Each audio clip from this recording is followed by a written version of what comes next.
Good morning, good afternoon, good evening. So glad that you're back to It's Naturally Nat. So I'm glad you're back, and we're going to make something pretty good today.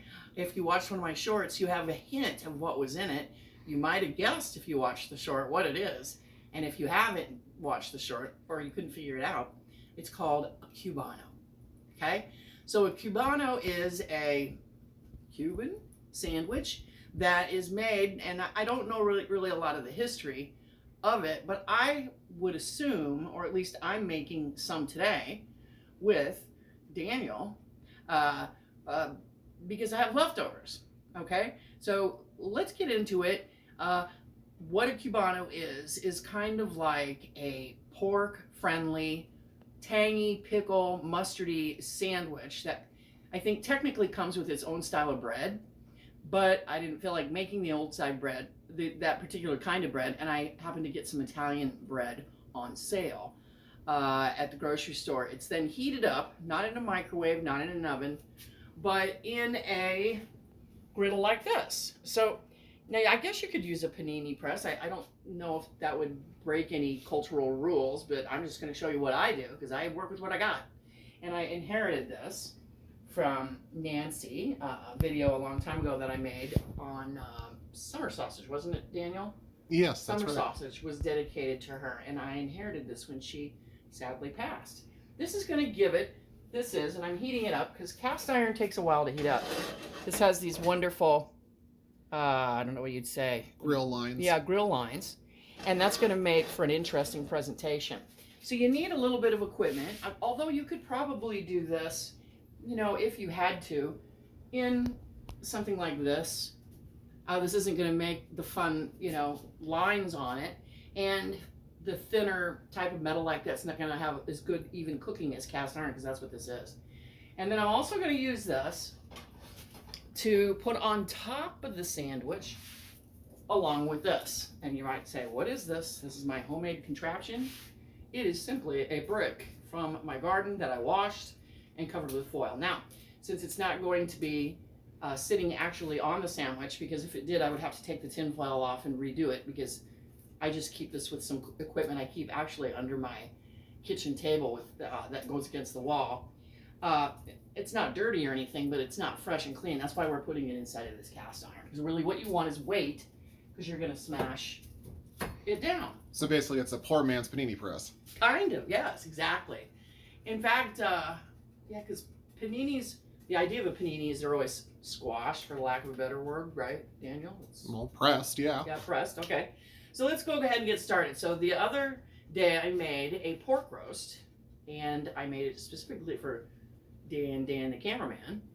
Not that I don't love pork roast, but it was kind of big, and so we had some leftovers. And I was like, after eating several, heated up in the microwave, leftovers with a fantastic sauce that was made with apple cider vinegar. I don't remember. Oh, honey. A lot of honey in that. Just, you get burned out on the same thing over and over and over again. So I'm not going to use the sauce. I talk about the sauce in that short that I posted if you watched. But I ended up with, after, several meals, this much. And then, you know, sometimes things like this can go to waste. And that's when I thought, no, why not use a Cubano? I don't know if a traditional Cubano uses a pork loin or any other cut. There's two cuts of pork that I always get confused. One's pork loin, and the other one is pork. Now I forget. Pork loin. Well, that's why you don't keep them straight, as you forget about them. They're so similar. I always have to look them up on the internet. It's frustrating. Of course, it doesn't matter, because, like, you will take any excuse to get Cubano. That's, like, one of your favorite sandwiches. Yeah, there used to be a restaurant in town that Daniel and I used to go to that had one on their menu. It was an Asian restaurant serving a Cubano, kind of odd, but it was a fusion restaurant. So. Fusion, yes, and it was delicious, but they took it off the menu. I don't know why they did that. But you remember now, you're using two kinds of pork. You're using the pork roast. I've seen recipes that use pulled pork on the internet and barbecue, and I don't know about you, but that doesn't sound very yummy to me. This has just been simply roasted with some herbs, and I made a dry coating on it of thyme and salt and pepper and garlic. So it's pretty pure. I just don't think the barbecue sounds good. Maybe that's what some people do. Oh, it looks like we have a few beggars. Oh, no, you can't have any of this. No, you have to wait. But thank you for looking and taking care of making sure I don't drop anything. So I'm going to go ahead. If you have a meat slicer, that would be great. You could cut this. You want to cut this thin, not super thin, like, you know, when you get the cheap, not even from the deli, but from the regular grocery store section where they have the really super cheap meat that's cut paper thin. You don't want that. You want heartier than that. But again, you could use your slicer if you have a commercial one. I don't know too many people who do. I don't have one. We used to have one, but it was always put away in the most inconvenient place because how often did you use it? Yeah, and our friend Jason had one. But he's the only person I know that's ever had one because it's kind of a restaurant piece of equipment. And it can be quite expensive. This part here would be kind of good. It kind of came apart. That would be good with some barbecue sauce and a bun on its own. But I have enough here for what I'm doing today. The other thing you're going to want, depending on how many Cubanos you're going to make, but you're going to want Swiss because that's what I think they traditionally use. I was confused and thought mozzarella until I looked up several recipes. Then you're going to want, however, this is just 2 items. This is that cheap yellow, you know what I'm talking about, mustard. Yellow mustard? Yeah, that everybody puts on their hot dogs. And then the other ingredient is just good mayo, and I'm just going to mix this together. And there's no particular ratio. I would say it's 1 to 4. 1 part mustard to 3 parts mayo, right? And you can always taste it and decide if you want it tangier. And that's what I'll do probably right now is see. I guessed well. About 1 part mustard, 3 parts mayo. That's perfect. It's got tang. So there's our meat. This is already pre-done. So you're probably wondering, what's the ratio do I need of ham to my pork loin? And I would say, I don't do it whatever you want. This isn't a traditional Cubano. This is just going to be a tasty Cubano. So you could do 50-50 if you're making it for people who like a lot of meat. If you're making it for people who like meat, this is definitely not a vegetarian dish. Far from that. But if you're doing it for people who, meat, they can take it or leave it, then I would do even less. Maybe 1 ham and just maybe 1 or 2 of this. And you could go extra on the cheese. We're not, even though we are cheesy people, because it tends to squeeze out. And you end up with a mess. Either once you've grilled it, or once you're eating it, then it's falling out of your sandwich. So, again, I can't find the traditional bread where I live. Probably, I don't know where you live, but it may or may not be easy to find. So this is just Italian. I got a good bread knife here. I'm just going to go ahead and give it a middle. If you're not horribly bready, you could probably pull some of this inside out because I don't think it adds much to the party anyway. So I might pull that out. What do you think, Daniel? That seems like too much work. Well, no, it doesn't. It's not that much work. It's not at all. Well, it's not like I'm doing the work anyway, so. That's true. And then what I got here is just some dill pickles, not homemade, but I went ahead and sliced them thin. Okay? I suppose you could get those pre-made sandwich pickles in the store there. Oh, sure you could. Absolutely. I'm going to take a little bit out, and this is really easy to do. Just take your fingers and pull out the chunkier spots. I think you did this for the chopped cheese as well. Yes. Because you know what? One thing is, this gives it more area for fillings. And that's really what this is about, right? It's about the yummy fillings. It's not really about the bread. It doesn't bring much. Now, that's not always true. I made some hamburger buns that I might feature in the near future that were so good. They're almost better than the hamburger. But most of the time, the bread, and this is already several days old, it's not really offering much in by way of things to the party. And then you could save this, give it to your pets, feed it to the birds, or make breadcrumbs if you wanted to. You could just throw that in your food processor along with some dried herbs and some salt, and you'd have some tasty breadcrumbs to put in your meatloaf or do whatever you want. Would that go well with would that be a useful breadcrumb for that was it you did that video on croutons? No. Because this would be hard to get into squares. But it might work. You could have a real scraggy one. Oh, you know what this would be good with? This would be good for making panzanella.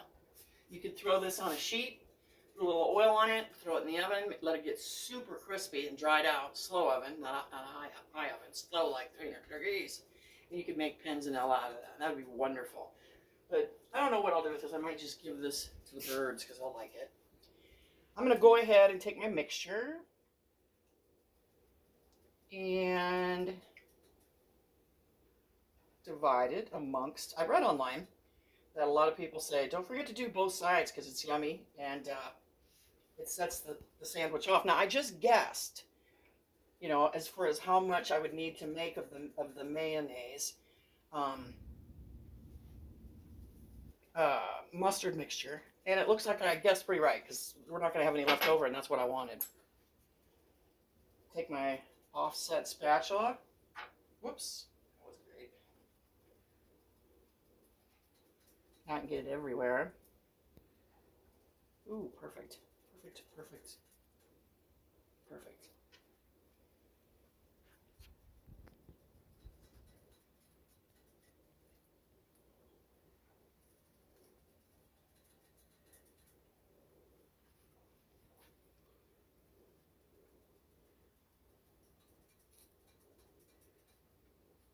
I don't know if you guys can hear that.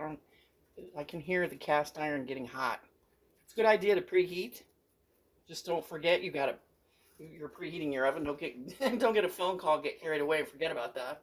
Oh God, yeah. I have done that before. And Yep. That's no good.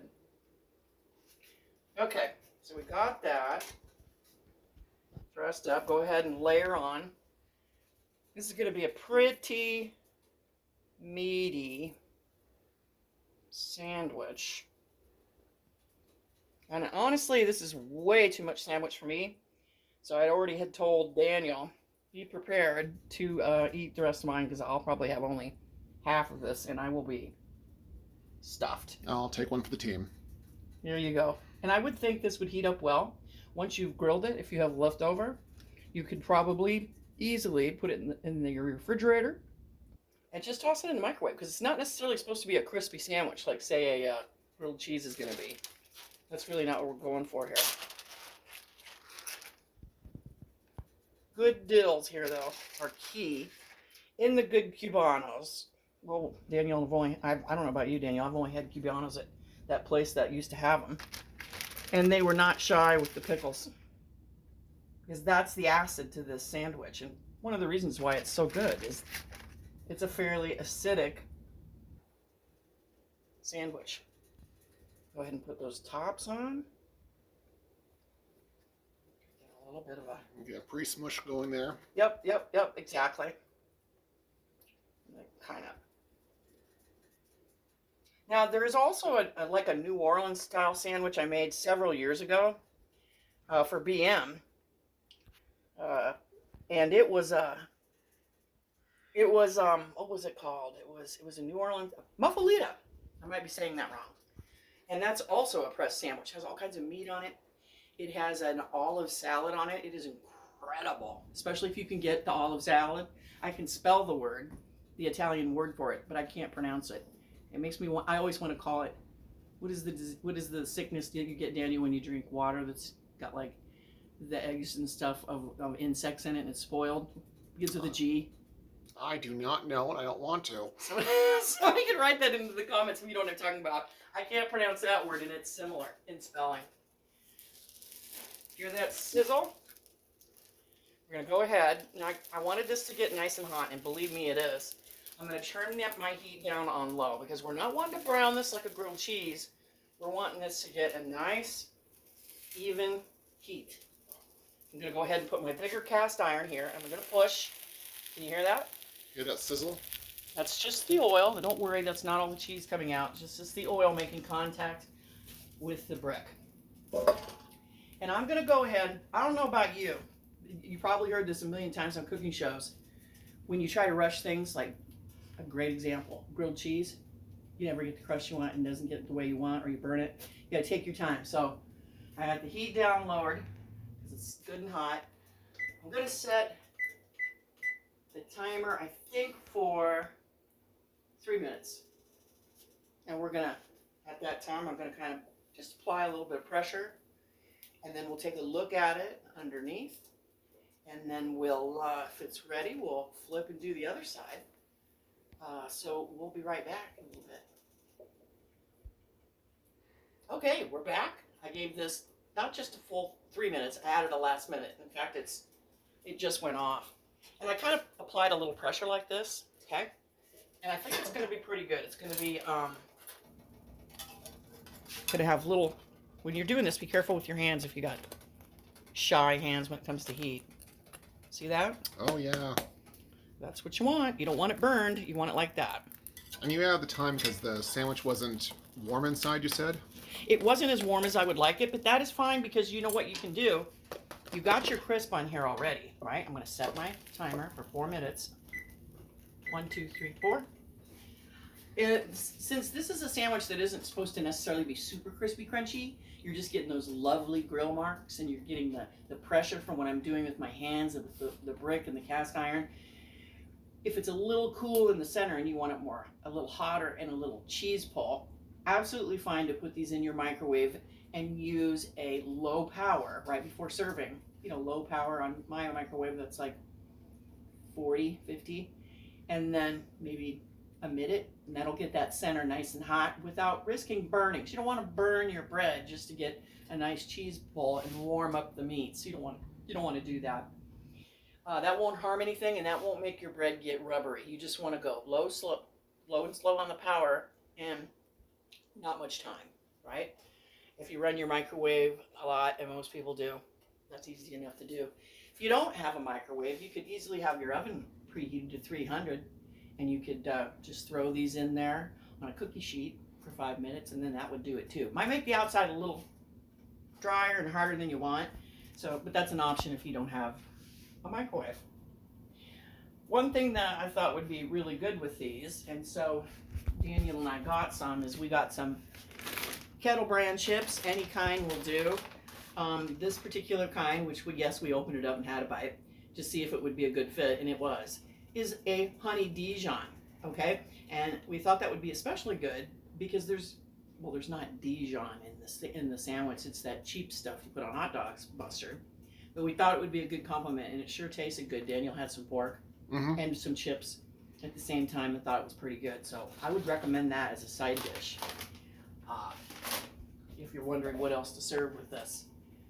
I think that's when I got this brick covered in tin foil anyway, was when I made the muffaletta, which is another, like I said before, is a pressed sandwich. I think its origins are in, God, don't hold me.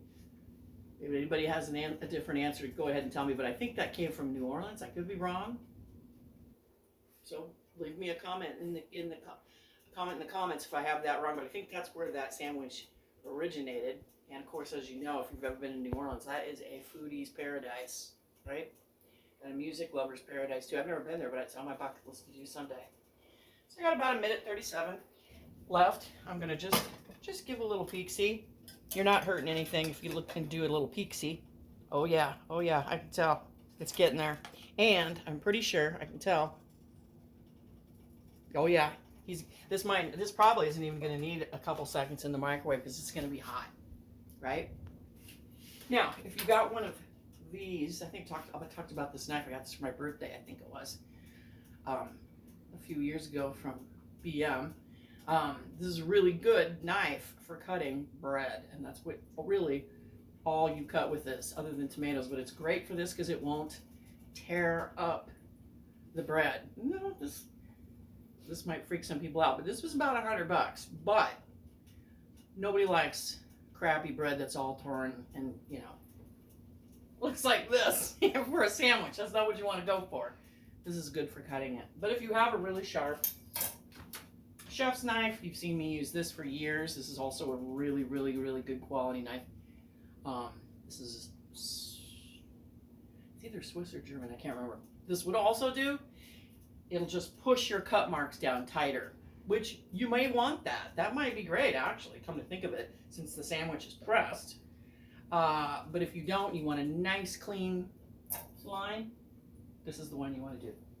So I'm checking my time. I got 8 seconds. I'm going to call that good. I'm going to kill the heat. I'm going to take this off. Cast iron. I don't know if I mentioned it, but I did hit the bottom of this with a little bit of olive oil. I think it helped make pretty marks on the sandwich. And, hopefully... Well, it's cast iron, so you needed some oil, right? You really do. You really do. We're going to Transfer him. Let's see how he looks. Oh, doesn't he look good? I think these are pretty if you cut these on the bias. This is a straight cut. This is a bias. We're going to go ahead and cut this on the bias because it looks prettier. Oh, she's hot. Whew.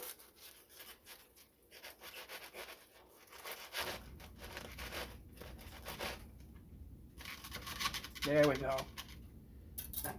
Let's take a look at this. Oh yeah, that looks pretty good. Now you could hit it up in the microwave if you want a little more cheesy pull, but I'm touching this with my fingers and it is warm. So we might hit it up with the hit it up in the microwave, or you could just serve this pretty sandwich just like that. Maybe some extra pickles, those mustard chips, and you would have yourself a great lunch or dinner. I would say dinner nighttime meal, because after you eat one of these, if you eat 2 halves, which there's no way I could ever eat 2 halves, even if I went for a 4-hour bike ride, I think you're going to want to not hit the gym afterwards. You're going to want to hit the sleepy time. So go ahead, make a Cubano. I'll put what little notes that there really are for this, because there really isn't any rules, down in the comments below. Make sure you like and you subscribe. If you haven't subscribed and liked, do so, please. That really helps the channel get more views and gets out there. And I'll see you next time.